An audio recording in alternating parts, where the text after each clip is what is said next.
Hello guys. So muna guys ang improvise na mo guys na ibutang sa sink sa lababo guys. Cut.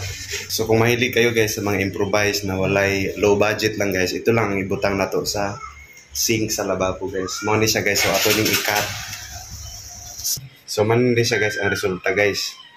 So dapat ang ganit dito ang gagamitin niyo sa ilalim ng lababo. Ano guys kay?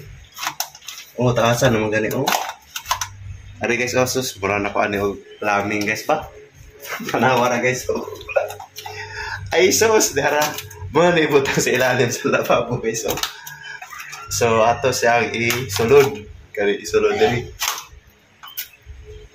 Perte. Tara.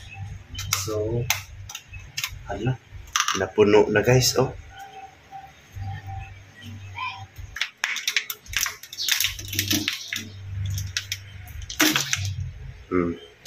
Mo ni ang improvise na mo guys oh.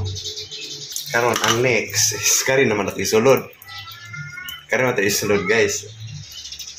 Di ba? Ati isulod diri oh, dira. Kana ati isulod, kita nyo? Kana. So ato naman ni butang para ito naman ang agasan sa tubig.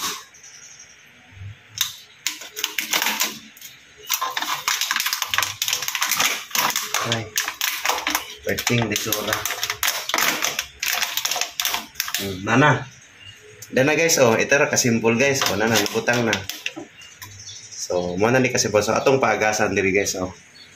Kung okay na. O, agas na. Tanaw na to kung muagas diri. Nana guys, oh. Nagagas na guys. So, success. Wala siya guys. Success guys oh na nag-agas dito. Success kayo. Bye bye guys.